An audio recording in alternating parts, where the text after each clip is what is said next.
The power of a bold idea uttered publicly in defiance of dominant opinion cannot be easily measured. Those special people who speak out in such a way as to shake up not only the self-assurance of their enemies, but the complacency of their friends are precious catalysts for change. And that quote comes from Howard Zinn. Been a lot of Howard Zinn quotes on the show lately. I do love his quotes. He's certainly a warehouse of good things to say. Now, we've got an interesting show here for you today. I've got some people here and we're going to be talking about the One People's Public Trust.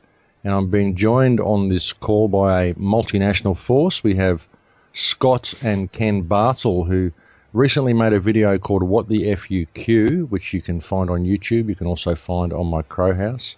We've got Bob Wright. We've got Chris Hales and Lisa Harrison. And we're also joined by Heather Tucci-Jarif, I think I've got that right, who is the actual author, I believe, of the People's Trust.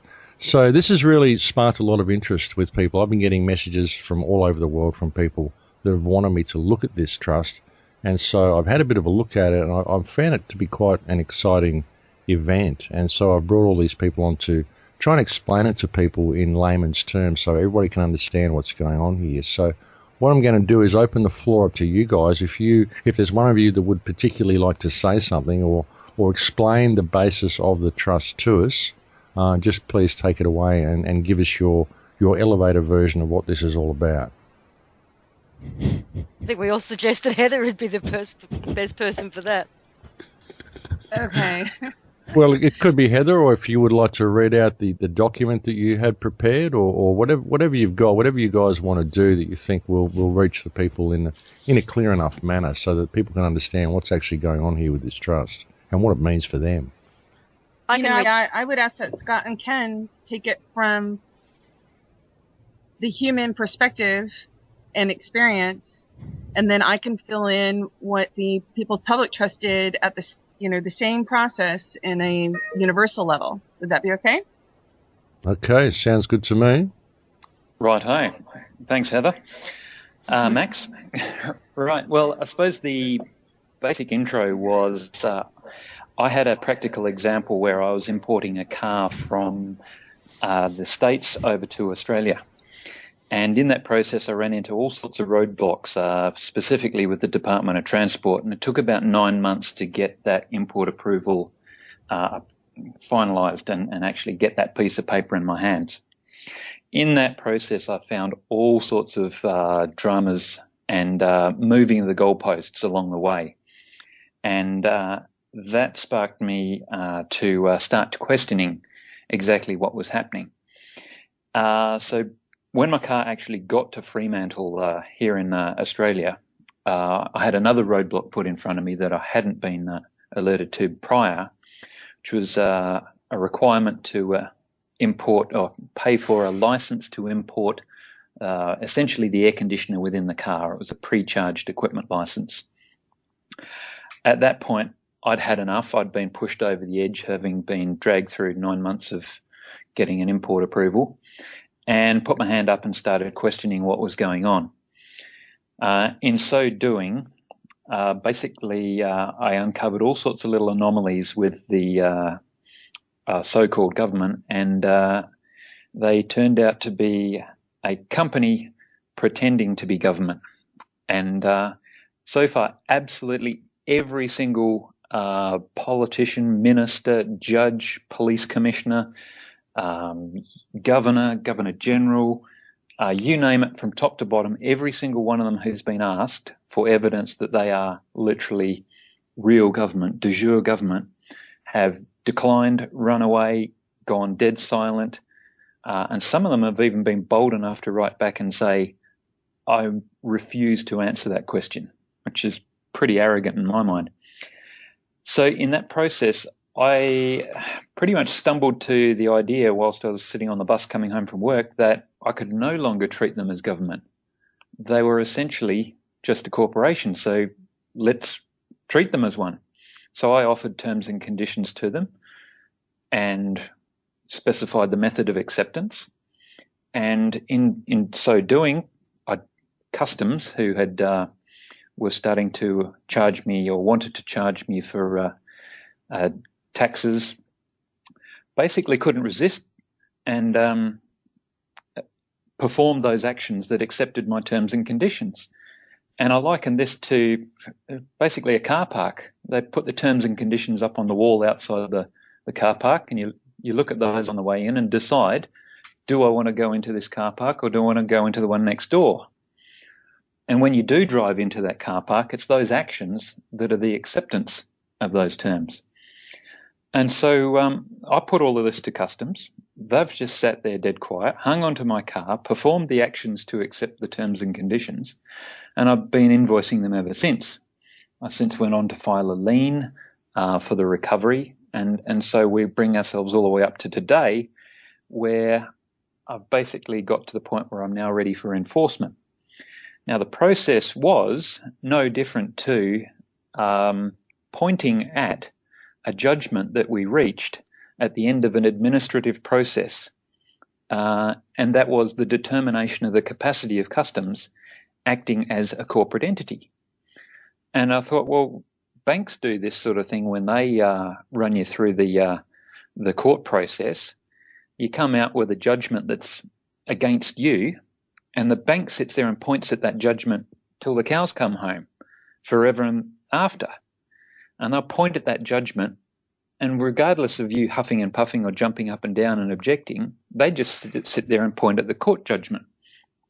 So I thought, well, I can do the same thing. I'll point at the judgment that I got that determines customs are acting in the capacity of a corporate entity. And that, I suppose, is the intro to where I got to with the One People's Public Trust, in as much as here are all these UCC filings that are the evidence that replace my judgment of the capacity in which these folk are acting. And in this case, now they're all foreclosed, and I can point at that and use that going forwards. Does that give you a bit of an intro as to how that works, guys? Yeah, that gives me an understanding of how you came to find out about all this. When you say you point to that and they're foreclosed, how does that work? How can they be foreclosed? Explain that to me. Well, I suppose the same process employed, but at a much higher level. While I was dealing with a let's just say small fry down the bottom end of the scale, a company pretending to be government down here in Australia. From what I understand, is Heather, as a trustee, put her own mortgages or properties on the line to test out the system and find out what was going on, and found all sorts of fraud and deceptive acts, and put to the principles of these corporations that are pretending to be government at the very highest level as the principle of these corporate governments. And we're talking the likes of the Bank of International Settlements, Treasury, Federal Reserve. Jump in if there's any more that you want to add. The UN? Yep. So we're going right to the top and putting the same thing to them in sort of process to determine capacity and putting allegations to them for their rebuttal as to whether they were performing these deceptive acts or whether they were squeaky clean. And same way, we reached a judgment where we say, oh, hang on, no, they have been performing these acts, which led to a process of foreclosure where you close them down. If that's my understanding, that's probably a good intro to Chris or Heather to jump in on that one. Okay, so how does this lead into the One People's Trust? How did that then lead into this One People's Trust? So I believe you became aware of Scott and Ken's work, Heather. Yeah, well, I'll make an admission. First off, I already knew everything was corporations. We already knew that there were no loans. Through my experiences, my training, and learning the mechanics of it all. And so it wasn't really a matter of trying to discover where to go, how to do things. It was more a matter of how do you go in, because you have to establish prudence. in anything you do, any investigation, you need to have the backing for the actual step or move that you make, right? Mm-hmm. And a lot of it was hidden. This processes that, Scott was talking about. You have to lay a paper trail or a money trail, expose a money trail and a paper trail where none has ever existed before. So that's really what OPPT did, was go in and expose the money and the paper trail. And by doing that, we just went to the nexus point. So the nexus point basically is a principal agent doctrine. Notice to principal is notice to agent. Notice to agent is notice to principal. And every corporation, the founder, the CEO, they're all responsible for their agent's actions. Unless the agent has no authorization or authority to act on their behalf, but they have to let people know, right? Mm-hmm. So that was what we did. We went in, and BIS is the principal agent for all the principles of the slavery systems. A slavery system is one where they have a legal system and it has to provide remedy. And when it does not provide the remedy that's preserved, then all of a sudden the system is unlawful and it's illegal. It's a slavery system. Okay. And that's all that was done. So, there were a lot of groups that were planning on making a revenue stream out of this process, trying to make a lot of money in teaching people how to do it. And yet we find, we know from experience that that's a portal for the powers that were to come in and stop things, exert undue influence in any, force or coercion or threat of force and coercion.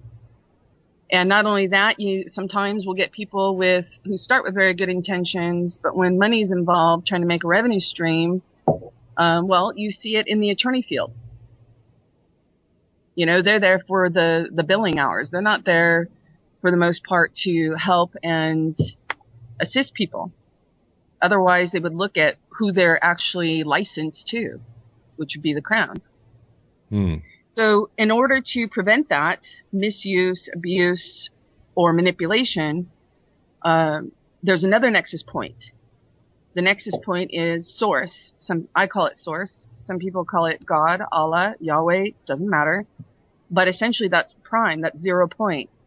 You are created by source, and there's nothing in between. You own your own body, your own mind, and any creation you do therefrom. So we didn't go in to basically foreclose on everyone. All we did was establish for everyone's benefit, hey, we be. And we registered that. They would have to rebut that and say that they own you, they created you, or they otherwise somehow control you. Now, they're not going to show that. They're not going to show the agreements, the treaties, the acts that have been done behind closed doors, because they admit the slavery system right there. So the foreclosure was a benefit of everyone being and registering their being, because it just collapsed that whole system. Okay, and you've kind of just done this by lodging this as a UCC filing, haven't you? Because I was talking to some guys in Ireland about this earlier on in the day, and they said, oh, this sounds great. I kind of gave them my skeletal understanding of it. And they said, this sounds great. How do we get involved? And I said, well, that's the thing. I think you already are. I think everybody's involved simply because this is filed. It's essentially collapsed the system. It's put humanity back above the system, and it's reestablished our rightful place just below the creator, and everything below that is fiction. It's just up for you to now spread the word and get an understanding and spread it into people's minds that the terrain has now changed. Is that sort of what's going on? Yeah, that's exactly what's going on. The UCC is the supreme law of the planet. They say it's a constitution, but that's just to keep you in the distraction. Constitution is just a contract, but you guys aren't signatories to it. None of us are, except for those that sign on the dotted line. So the UC, what they did was they uniformed everything in order to make a very precise and effective transfer tracking mechanism for the powers that were and their quote unquote holdings, which include birth certificates, which include land titles, and they're all illegally begotten. So nothing can be born of a fraud. So the UCC is actually a nexus point where everything is put under it. The Federal Reserve was put under it. All the central banks were put under it. The BIS was put under it. All of the quote unquote countries, nations, states, cities, everything was put under it. And they tried to hide that fact. And when you walk in and you say the UCC, you'll hear judges play off a script that they've been given saying the UCC doesn't apply. Yet, when you go into a criminal court, for instance, on the top of a complaint, a charge, a criminal charge, it'll say Uniform Criminal Court Docket, a UCC docket. So the UCC is the only place you have to register. It's called Notice by Public Registration, and you only file into a UCC. Well, UCCs are hard for most people to even get. It's a whole language above and beyond itself. So in order to make sure that people didn't make a mistake and spend a lifetime going through what Scott went through or others went through, we were able to go in under God, Allah, Yahweh, source, first source, whatever you want to call it, and register everyone's being, and it just collapsed everything else. So okay, it is applicable everywhere. So this is already in place, and it isn't like people have to go and sign up for anything. It's already in place. They just have to become aware of it, basically. It's already in place. The only thing you guys have to do now is just be and do what you be. So this document that Scott, Ken, and Chris worked on, it's beautiful because it says, here's a courtesy notice. You've already been noticed through the proper public registration system that you all were registered under. Now, here's a courtesy notice because you're personally going to be responsible now. That's the only thing you guys have to do. All the rest was taken care of, and it was done by the OPPT for you guys to be able to be. And like this can even stand up in court. I mean, what you're basically doing with this courtesy notice is you're letting people know that the terrain has now changed and that the rules are now different. Well, it's not even a court anymore. It's you and the judge, and the judge is on his personal liability. Yeah, you're operating in 100% liability with everybody. There's only three things left. Lisa, you have to understand what the court is, though. Anytime you step into a court, it's a private court. It's not even a court. It's a private corporation. So if you do the same courtesy notice to them, I have documents that purport to be a summons or a complaint. I would be happy to comply as soon as you can show me the same things Scott asked the quote-unquote Commonwealth of Australia to show, which they refused to do. And you don't have to ever step into that court. You guys can't control whether they're going to make a choice to be corrupt. What you can do is be diligent in keeping a track record of their actions, accepting their actions as their admission of their corruption, their choice to be corrupt, and a co-actor. No, excellent. So, and Max, by using the UCC, which is the same harvesting tool that they were using against us, is really important, because for them to deny it and to say that it's invalid or it has no relevance, they're also denying their whole harvesting system, which they use to base their tax collections, all of their foreclosures. They're all using that same mechanism. So to deny the filings would be to deny their own selves and their own system, which they use against us. So it's really a catch-22 that you put them in that position. It's kind of a checkmate for them, isn't it? Yes, it was a very fun experience for me, at least. So what do you say to people who say, well, yeah, okay, it's all very well that you filed this, but how come the system's still running? Yeah, the energy's been cut off from the system. Energy in every form of representation, meaning all of the paper that they had, they can't use it. The gold that they had, that's all been essentially reclaimed and rescued and cached away so that it could have a chance to recalibrate itself for this upcoming moment. And all of the energy that you see is just the energy that was in the tube, so to speak, when the OPPT cut everything off.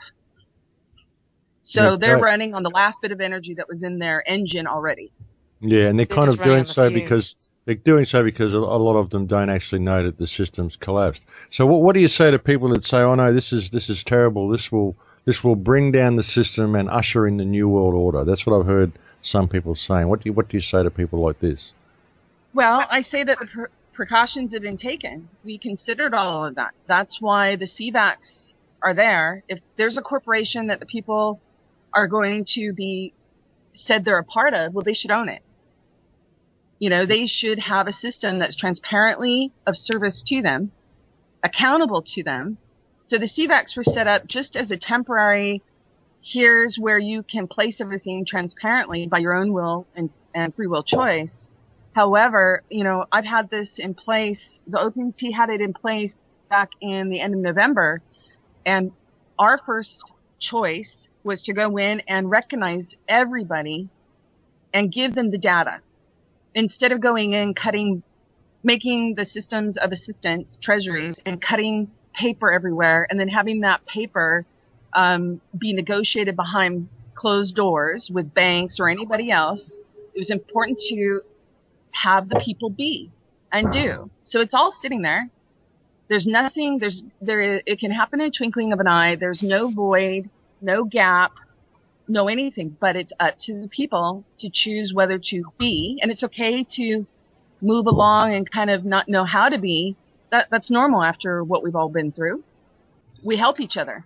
What it seems like what you've done with the CVAC is you've basically left the infrastructure there. You've said, well, basically, we own all this. We paid for it. And so now it's there. We have to decide what to do with it. And for people who need the security of the system, well, it's still here. It isn't like it's gone anywhere. It's just that we are now back in control of it. Yeah. There's 194 branches, I think. The only branch that wasn't established as far as mirroring the old system was the one for the Vatican. Okay. Yeah, the two things that the trustees did, there's sort of two parts to the equation which completely overlap. One was to gather together the financial system and essentially collapse it and take that value back for the people. And the other was to actually put forward the if you like, the skeletal form of a new structure of we don't want to call it government or even governance, and assistance. A system of assistance is, and if anyone can think of a really neat term for it, please tell us. That has also been put before us, and it's, as Heather said, at the moment it's sitting there. It's holding its place because it contains all the value from the old system. And the thing that I'd like to put to your users is that's actually the most important thing. I wouldn't focus on the foreclosures because that's a fact and it's done. Hard to get your head around, took us quite a while, but what follows is by far the most important, and that's the most important part of the conversation that you can have at this stage. Now, if you've just come into this, there's a bit of cognitive dissonance in suddenly being in a landscape where there's nothing but us, the planet, and the creator, or everything else is literally stripped away. You need to kind of sit with that and think about it for a while, and one of the ways that you can digest it all is to go and read some of the CVAC specifications on the People's Trust website. There's some incredible descriptions of transparency, of integrity, equality, equity. It's remarkable, and it's never been seen on this planet before. Okay, so like, what if someone was they've heard about this and they're at something like they're at Doubtful Creek at a coal seam gas protest. The police have arrived. They're trying to ship them on. The people are there trying to protect the water table, and the police have come along and they're protecting this corporation and they're just pushing the people out. What can you do in a situation like that using this type of a trust? What you put in place? Handle the police officers the courtesy notice for one. Okay, yeah, that's what I would say would be the best thing to do. What if they say, this doesn't mean anything, I'm going to arrest you anyway? You say, well, okay, that's fine, we'll deal with it down the track. They just became your first customer.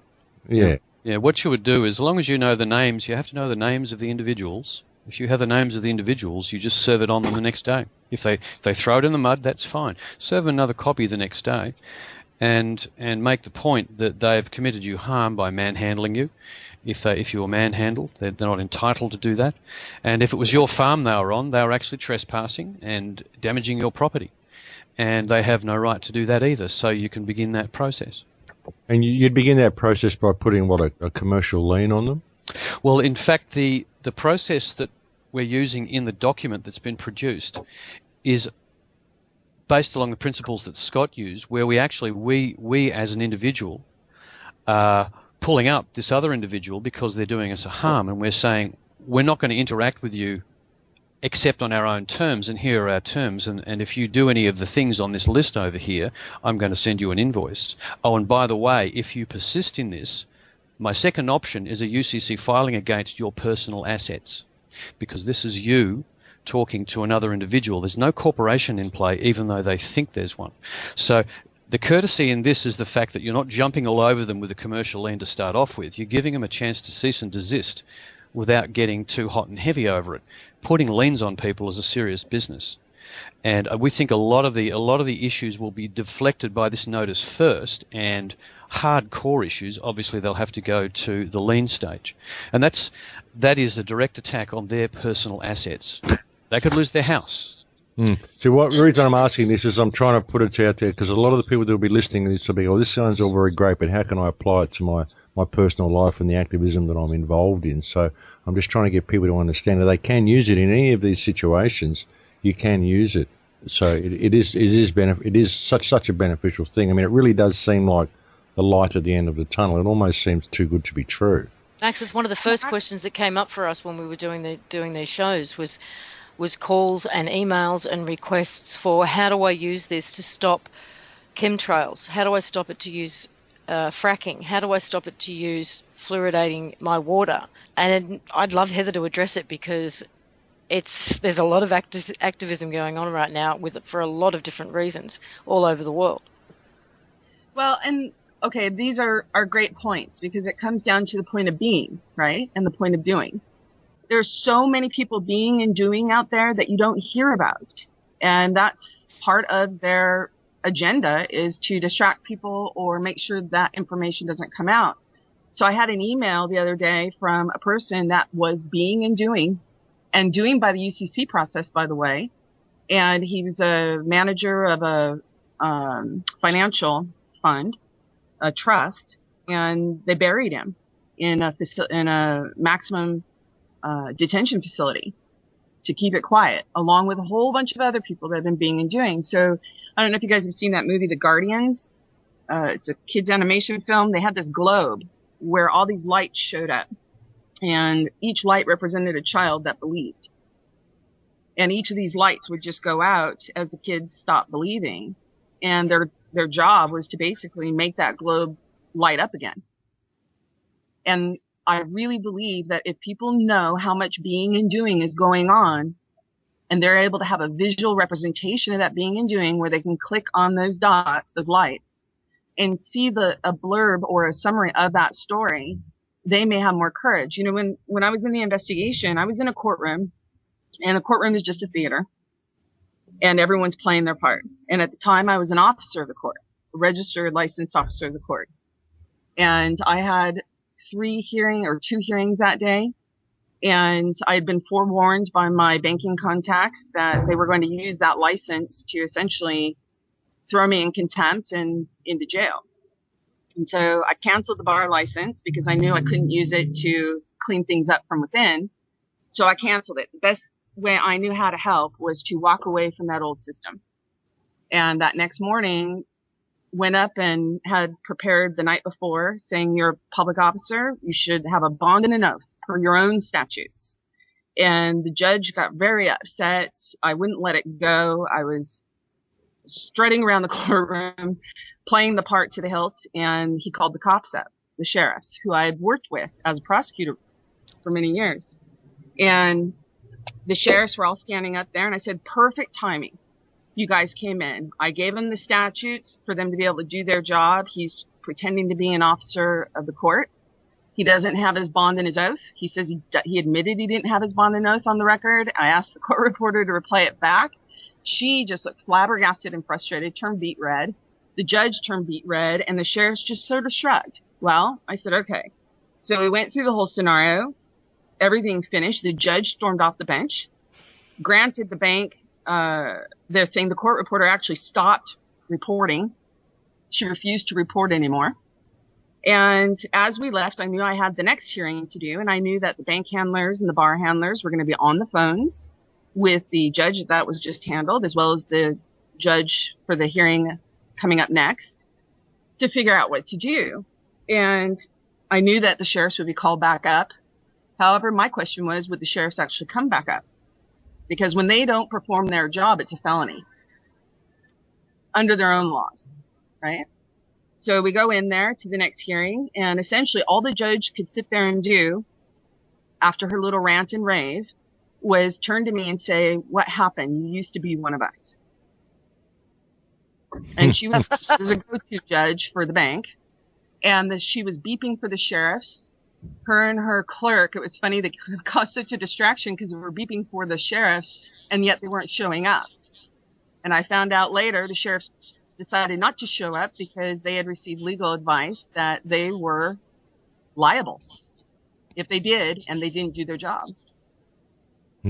So it's a matter of being and doing. Yes, this is not the easiest choice because of the ramifications. We have a public trust advisor, legally bonded, who is sitting in a prison right now, who helped ferret all the UCC process out, who's had Washington, D.C. and all of its international equivalents in a tizzy to figure out what to do. And you know what the response was? The response was to have the UCC permanent editorial board take the very process that we did and change the laws as of July 2013 to just have the process go through so they don't even have to take you into courts anymore because the courts are failing. The courts are too much exposure for them. Okay, well that could be pretty shocking. So what do you do in a situation like that where there's this guy in jail? Is it this guy who's been helping you ferret out all this information to do this? Yeah, let's just say he is a man, he's a former minister, young guy with a beautiful family, and he just knew what he'd be, and he wasn't going to back down from that. And he asked the same question Scott did. He started out pretty abrasive in the beginning, and then luckily he had a really great guide who was able to tell him do it very, very gently, very kindly, but very firmly. Just say, this is who I am. This is the law I'm operating under. This is my standing and authority. Now, what is yours? And they would say whatever it was, and he'd go, great. Now put that in a verified sworn declaration, and we're good to go. And the judges this last week apparently just flat out told them, we're not going to contract with you the way you want us to. You better contract with us the way we want you to. Okay, and he's in jail at the moment, hey? Are they just holding him there waiting more trials, or? Well, he exposed with IRS's own agents the fraud and the process where you could get remedy. And the process is an automated one, and everything was legitimate, legal, lawful under their own system. And when they refused to provide him remedy and they didn't want that process out there, they indicted him for a fraudulent claim. The only problem was, and they arrested Tim Turner in the process. They tried to get Tim to get Ed Miles to basically kowtow and fold. And when he didn't succeed, and Miles had intel from myself and our banking community, that Tim Turner is an agent, all of a sudden, 3 days later, Tim Turner was indicted and taken into custody. Now, whether that's a cover for him, because his cover was essentially about to be blown in a very public manner, I don't follow that with much interest. What I do follow with interest is the fact that this is going to be a matter of moment of choice for everyone. Miles, they couldn't get him in under the case that they had filed. They tried 21 times with 30 marshals having guns on him, to the point where even marshals were asking what's going on here, because they told us we'd have the order, but they didn't understand what Miles was doing. And all of a sudden they're told to back off. They can't move forward. So after, 21 times, they're sort of freaking out because now the marshals are starting to question their superiors. Miles, they brought in under a red herring, the passports. They went in to demand he produce his passport. So it had nothing to do with the case. They couldn't find a way to resolve that case or get him to contract with them. And so they said, produce your passport. And Miles didn't realize what they had done, done a switcheroo. And the only thing he had to ask was, great, I'll be happy to comply with you as soon as you show me your authority to even be able to demand that I produce it. Okay. So that's where he messed up and what actually got him into the detainment center. But as far as the rest of the process works, just ask them, where's your authority? Under what law are you operating under? They can't answer those questions because if they do, they reveal the whole thing and admit it in the process. Okay, and your background, you're a UCC lawyer, is that correct? I was an attorney that was trained in international law, banking law, contract transactions. So yes, the UCC is all of that. UCC is involved in every aspect of life. Where do you go from here with Miles? Anybody else that's in that situation? Anybody else in prison for a crime with no victim? If you follow the same process that Scott was talking about as far as their courtesy notice, and they can't answer it, and you do 3 of them, because that courtesy notice falls under what you call a UCC 3501 demand. If they can't produce the documentation that you've demanded of their standing and authority, you do it 3 times. After the 3rd time, with at least 72 hours in between each, you are able lawfully and legally to issue what's called the UCC 3505, which is a certificate of dishonor. At that point, everything they've done becomes a credit to your account and a debit to their account, meaning they're absolutely commercially and personally liable. Okay, and so that's what this has done, and because what you've basically done is you've exposed the governments as corporations, and you've basically asked them to show that they're not corporations. Is that correct? And if they are corporations, it kind of collapses everything below that as well, doesn't it? Yeah, because and if they're going to show you as the people's government, then they've got to show the contract where they are the people's government. They have to be accountable to you guys, right? Exactly, and so even if you're in a place where you've got a coal seam gas mining company coming onto your land and they're doing it, they've got this corporate power. Well, basically that corporate power is invalid because their charter is invalid because it was granted to them by a government that's invalid. True, that is true, and in fact, all the land titles, because those are all sitting at BIS for the Vatican, all of those land titles were actually canceled all across the globe. So right now, the banks have no standing, legal or lawful. Everything is held with Earth as the superior custodian because it's as Source or God or Allah or Yahweh, whatever you want to call it, has put it. So right now there's only 3 custodians, and that's how the land titles are actually going to be changed. Instead of ownership, it's actually going to be a co-custodian type of situation where if I want to go buy a piece of land, I'm not purchasing ownership of the land. I'm putting down earnest money, a bond, that I'm going to take care of that piece of land along in harmony with Earth and how it grows itself naturally. So there's a big shift in perception. So people will still be able to have their experiences on their properties and be responsible for the properties. But at the same time, it's not going to be in a slavery type of system, which the powers that were had created. And besides, people don't even own their own lands. When you actually sign a deed of trust and a promissory note, you actually are signing a landlord-tenant lease. If you read the different provisions, you'll find most of those provisions in the landlord-tenant lease section of the UCC. And you'll find the gifting language from the UCC as well. So you buy it, then you immediately gift it, and then you end up being a tenant on the property. Yeah, I've always thought the concept of land ownership was a bit strange anyway. I mean, we're only here for a little while. I think we're more like custodians than owners of anything. Well, anybody who's stopped paying their rates has found out how quickly they don't own the place. Well, yeah, that's true as well. I mean, you never stop paying for it. Well, I would also like to disclose, the person that helped me understand what all that was actually a trustee with the Rothschild's family holdings. So there are many people within the system who are actually working to make sure you guys know what's going on. Okay, that's good. That's good. Well, the information's certainly getting out there. I mean, we knew this was going to be a time of change this year, and it certainly seems to be happening. And this is a really a ball in our favour. I mean, this is, like I said, it's almost too good to be true. It's fantastic to see it happening, and it really does apply to everyone. And it really does collapse all of these corporations right down the line, doesn't it? And puts people right back on top. We just have to decide what to do with it, and that's what you've attempted to do with the CVAC, isn't it? Yeah, the CVAC was just something so that you could recognize it for what it was replacing, but at the same time leaving a very open structure for the creativity. There's you guys are so creative. I mean, the things that I've seen since OPPT made things publicly known, or the opportunity for it to be publicly known, that creativity is just awe-inspiring. It's beautiful.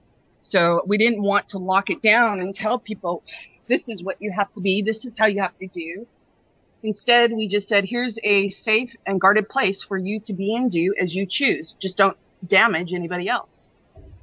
Yeah, well, that's the beauty of it. And you're preparing more documents at the moment as well, which would be, like you said, the courtesy notice. And there's also one that you're preparing, I believe, for people who are already a bit entangled in the system, and you're going to make them available soon. Yeah, it's just a revision of the language a little bit to address the current present moment, and then to put them in the same place as this courtesy notice that just came out puts them in, which is IB, and you've got to show me, you got to rebut with specificity and particularity that I don't be. Yeah, okay, and it's kind of like what Scott's done. Just show me who you are. Who are you people that I'm dealing with, and show me that you have any more power than the Creator. I mean, I've said this on so many shows that their whole legal system is based on ecclesiastic law. It's all based on biblical law, basically, and yet they're claiming they're a higher authority than God with what they do to us. So how do they have a legal system if they're claiming it's based on biblical law, but they're claiming they're a higher authority? It sort of cancels itself out, doesn't it? Yeah. And as Bob was saying earlier on, I mean, they can't rebut this. They can't invalidate this UCC filing, because if they do, they invalidate their entire system. So then what have they got? They've got anarchy. And they don't want that. Well, they have to show all the dirty agreements that they made all the way around to own and control and manage you. Okay, so where do we go from here? Where do you think this will take us? Well, this takes us into transformation. And that's one of the conversations we've had in the past month have proceeded from kind of gobsmacked that the system had been foreclosed upon and shut down and just stripped away, to examining the CVACs and seeing how they were defined, to considering how it is we're going to get from where we are to where we're going, because that's actually the bit that scares most people. But in the conversations we've been having, we think we're developing a picture of how that might take place. And if we can give a few minutes to discussing that, I think that will get people thinking. And Ken, I'll get you to jump in a second, but essentially what we're seeing is there's two kinds of transformations. Essentially, there's a personal transformation. There's 7 billion of us on the planet, and there's going to be 7 billion different personal transformations as we step from one system to the other.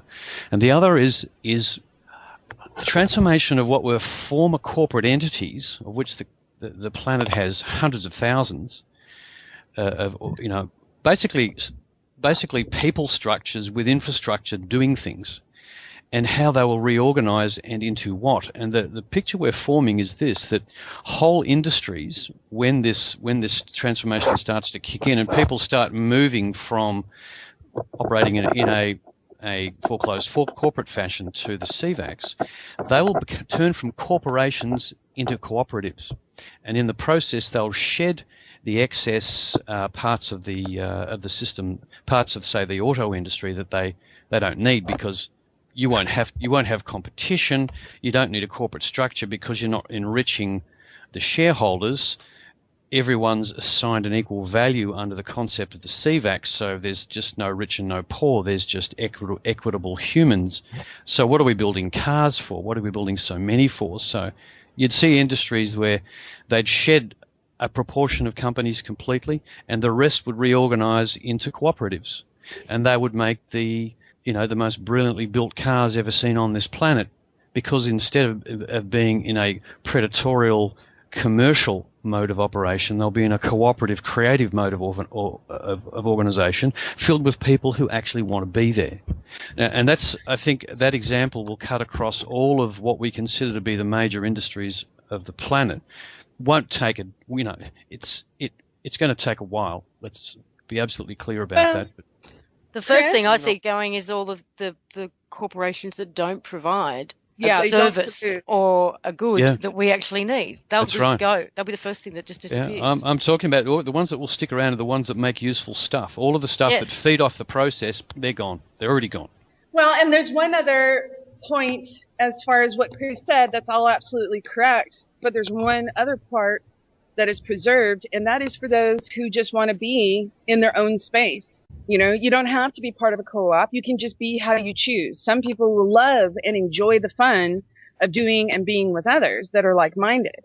The point is to have that opportunity for all the opportunities, all the data to be put on one table and let people choose as they want to be.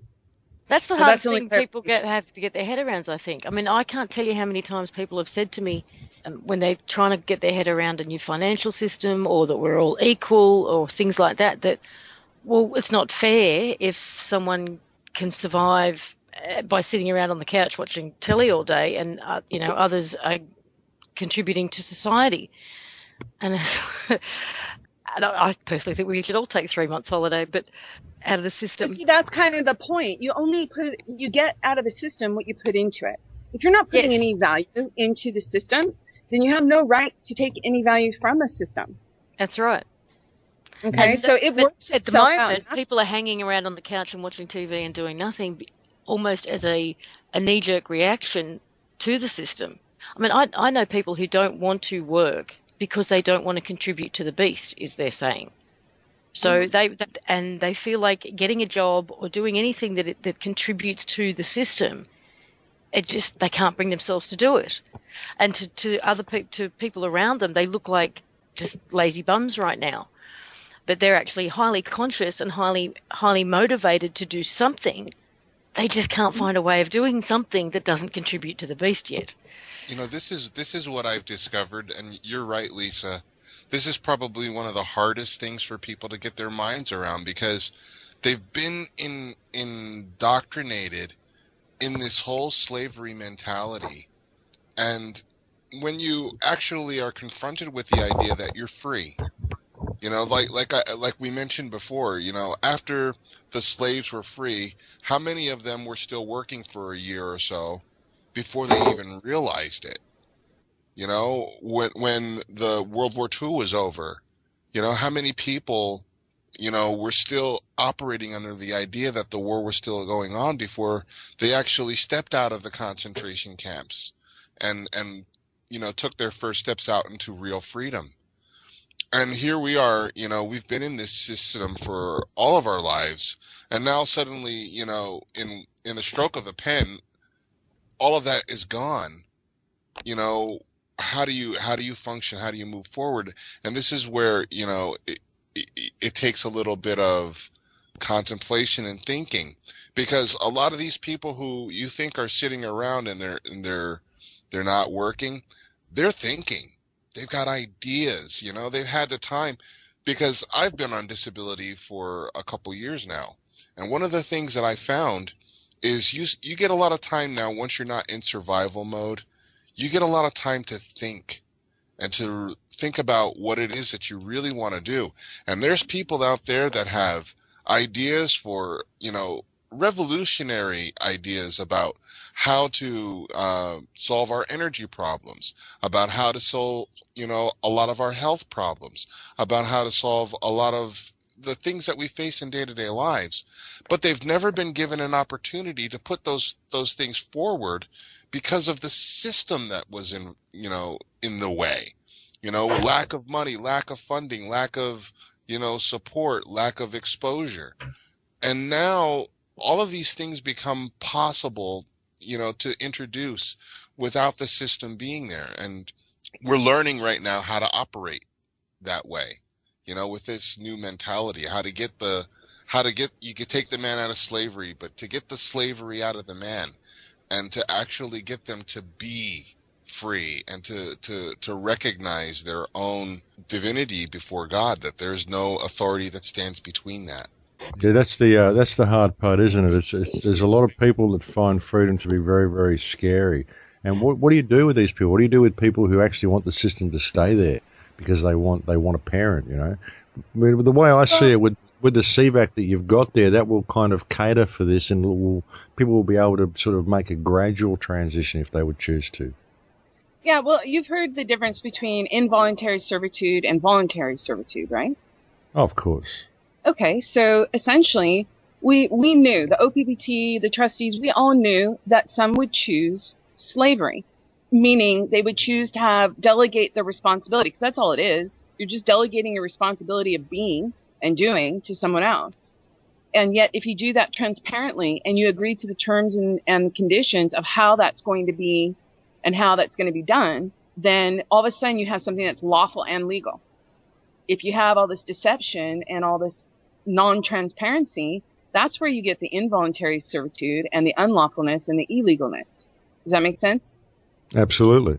So the CVAC actually presented the opportunity for it all to be there. Those that aren't comfortable at the moment of being and doing, responsible and consciously, they have all these others who are willing to do it for them. But there's got to be a value for value exchange, right? So that's what it is. However, you know, we had this conversation with bankers all day long. The bankers don't think anyone's competent or of capacity, that they're ignorant and stupid, and that if you give them $1,000, it'll be gone in a heartbeat. Well, maybe 5 years ago, maybe even a year ago, maybe even 6 months ago. However, at this point, they created conditions by their own free will choice that have gotten people to the point of precipice. You know, either I'm not happy. Everyone is so not happy, and the contrasts are so obvious that even the most asleep, the one that's in coma, understands it's not working for them. Well, yeah, that's why this seems to be so attractive, and that's why I see this as such a great move, and I really love what you guys have done. We've got about 7 or 8 minutes left. Is there anything you'd really like to say? Anyone would really like to put some message across? Well, I'd just like to say that the thing that scares people most is the feeling that the system's being kind of pulled out from under them. But what we ask you to do is stop and think and read the documents if you can, because there's a lot of information in there that will highlight just how transparent and how equitable everything is. Where are the documents, Chris? What are the websites that people can go to find out the information about all this? Okay, well, we've got the People's Trust 1776.org, written as it's spoken, People's Trust 1776.org. That website was meant for legal disclosure, and it's not a general information website, but the documents, the core documents, are all there, and if you're inclined to read them, I'd highly recommend it. But what I wanted to say about it was that some people express that this will unleash anarchy, and I say absolutely not. I think get them to sit down and think about it for even 10 minutes, and it's going to unleash creativity from one end of the planet to the other. You won't be able to hold people down. They will just say, this is what we've been waiting for. This is how we can actually take and create a community that's absolutely our own. And yes, we've got to take responsibility for it. Yes, we've got a lot to learn.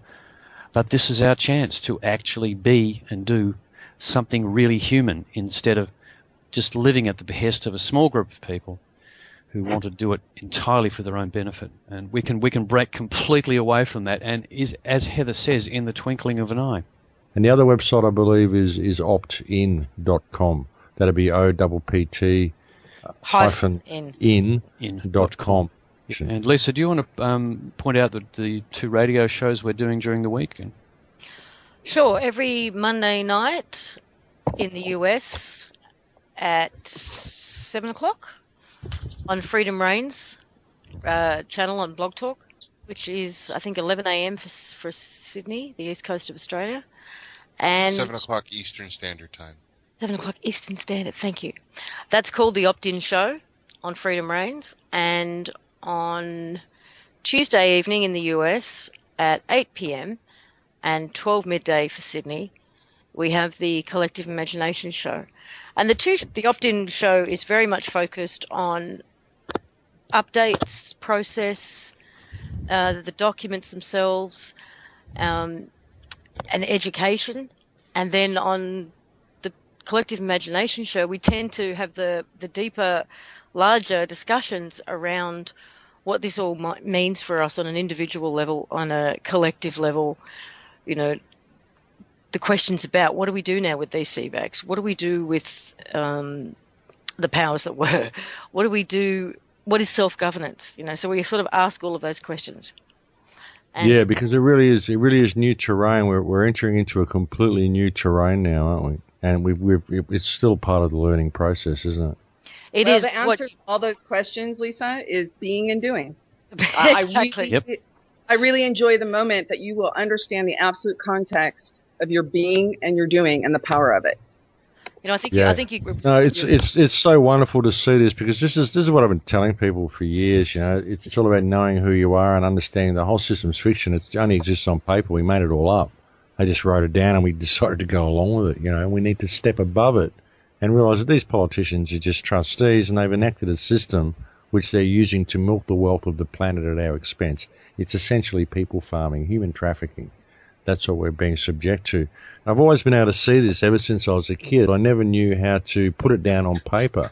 And that's why I love what you've done, Heather. You've managed to just put this down because of your legal understanding, and you have this spiritual understanding to go with it. And it seems to be so fitting for a mother to have done this. As I said earlier, the return of the divine feminine. And it just seems so fitting that this has sort of come from, essentially the actions of a woman has been a major catalyst in this, and that's really good to see.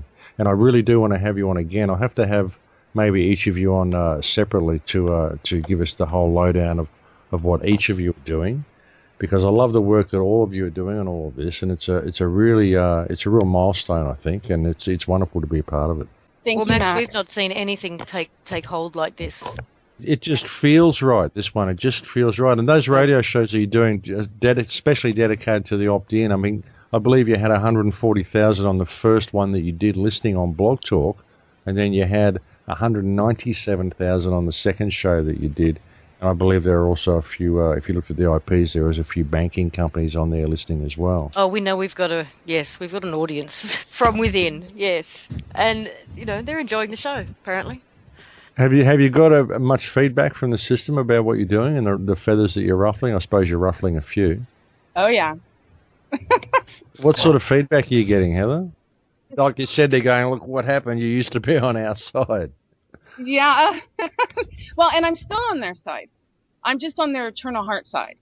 So right now, for instance, calls came in yesterday about gold being moved from China over to the U.S. Treasury because something in their vaults, since all the gold was replaced with tungsten.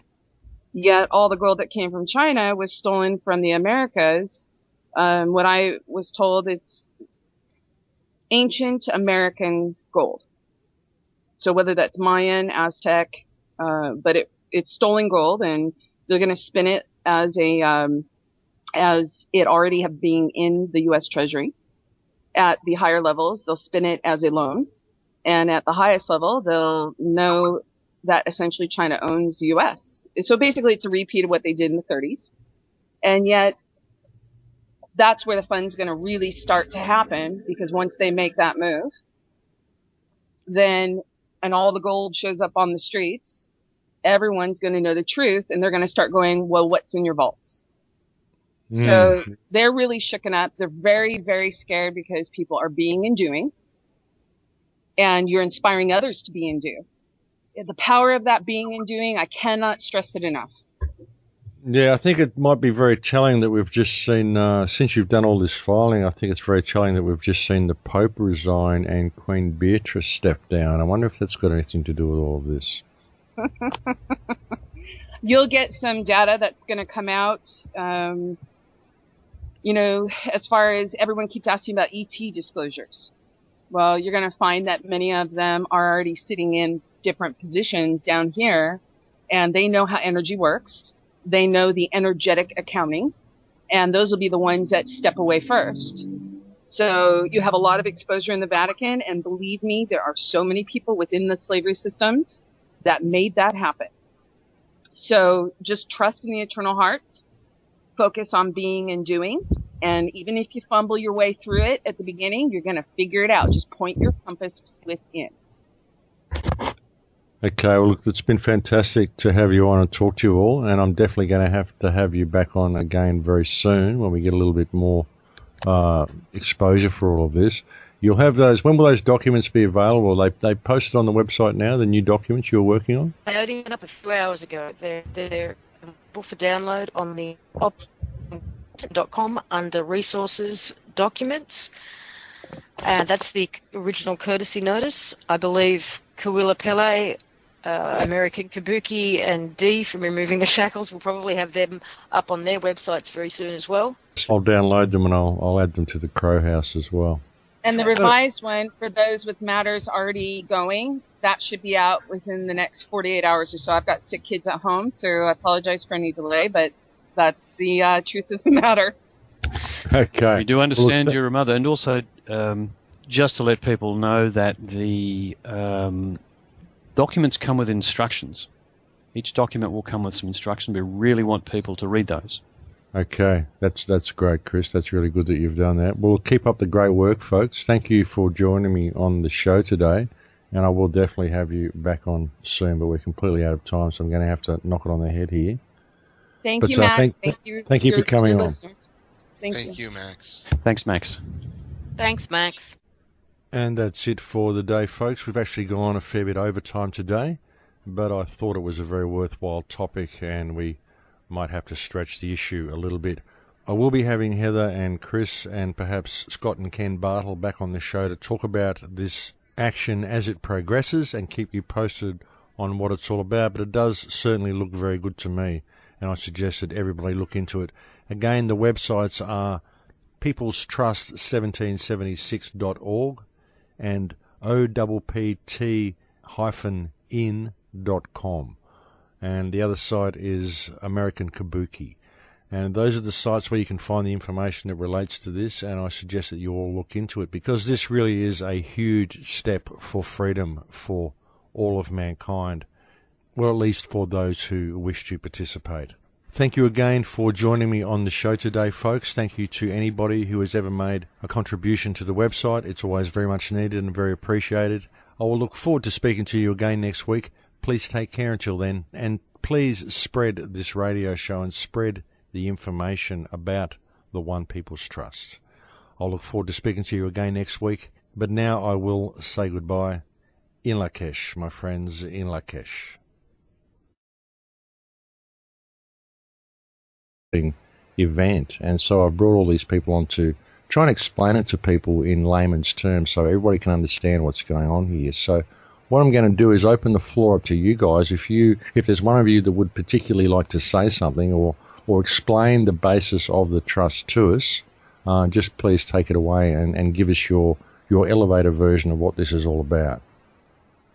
I think we all suggested Heather would be the best person for that. Okay. Well, it could be Heather, or if you would like to read out the document that you had prepared, or whatever you've got, whatever you guys want to do that you think will reach the people in a clear enough manner so that people can understand what's actually going on here with this trust and what it means for them. I would ask that Scott and Ken take it from the human perspective and experience, and then I can fill in what the People's Public Trust did at the same process in a universal level. Would that be okay? Okay, sounds good to me. Right, hi. Thanks, Heather. Max? Right, well, I suppose the basic intro was I had a taxes, basically couldn't resist, and performed those actions that accepted my terms and conditions. And I liken this to basically a car park. They put the terms and conditions up on the wall outside the car park, and you look at those on the way in and decide, do I want to go into this car park or do I want to go into the one next door? And when you do drive into that car park, it's those actions that are the acceptance of those terms. And so I put all of this to customs. They've just sat there dead quiet, hung onto my car, performed the actions to accept the terms and conditions, and I've been invoicing them ever since. I since went on to file a lien for the recovery, and so we bring ourselves all the way up to today, where I've basically got to the point where I'm now ready for enforcement. Now, the process was no different to pointing at a judgment that we reached at the end of an administrative process, and that was the determination of the capacity of customs acting as a corporate entity. And I thought, well, banks do this sort of thing when they run you. The power of a bold idea uttered publicly in defiance of dominant opinion cannot be easily measured. Those special people who speak out in such a way as to shake up not only the self-assurance of their enemies, but the complacency of their friends are precious catalysts for change. And that quote comes from Howard Zinn. Been a lot of Howard Zinn quotes on the show lately. I do love his quotes. He's certainly a warehouse of good things to say. Now, we've got an interesting show here for you today. I've got some people here and we're going to be talking about the One People's Public Trust. And I'm being joined on this call by a multinational force. We have Scott and Ken Bartle, who recently made a video called What the FUQ, which you can find on YouTube. You can also find on my Crow House. We've got Bob Wright. We've got Chris Hales and Lisa Harrison. And we're also joined by Heather Tucci-Jarif, I think I've got that right, who is the actual author, I believe, of the People's Trust. So this has really sparked a lot of interest with people. I've been getting messages from all over the world from people that have wanted me to look at this trust. And so I've had a bit of a look at it, and I've found it to be quite an exciting. The so-called government, and they turned out to be a company pretending to be government. And so far, absolutely every single politician, minister, judge, police commissioner, governor general, you name it, from top to bottom, every single one of them who's been asked for evidence that they are literally real government, de jure government, have declined, run away, gone dead silent, and some of them have even been bold enough to write back and say, I refuse to answer that question, which is pretty arrogant in my mind. So in that process, I pretty much stumbled to the idea whilst I was sitting on the bus coming home from work that I could no longer treat them as government. They were essentially just a corporation, so let's treat them as one. So I offered terms and conditions to them and specified the method of acceptance. And in so doing, Customs, who had was starting to charge me or wanted to charge me for a practical example where I was importing a car from the States over to Australia. And in that process, I ran into all sorts of roadblocks, specifically with the Department of Transport. And it took about 9 months to get that import approval finalised and actually get that piece of paper in my hands. In that process, I found all sorts of dramas and moving of the goalposts along the way. And that sparked me to start questioning exactly what was happening. So when my car actually got to Fremantle here in Australia, I had another roadblock put in front of me that I hadn't been alerted to prior, which was a requirement to import or pay for a license to import essentially the air conditioner within the car. It was a pre-charged equipment license. At that point, I'd had enough. I'd been pushed over the edge, having been dragged through 9 months of getting an import approval, and put my hand up and started questioning what was going on. In so doing, basically I uncovered all sorts of little anomalies with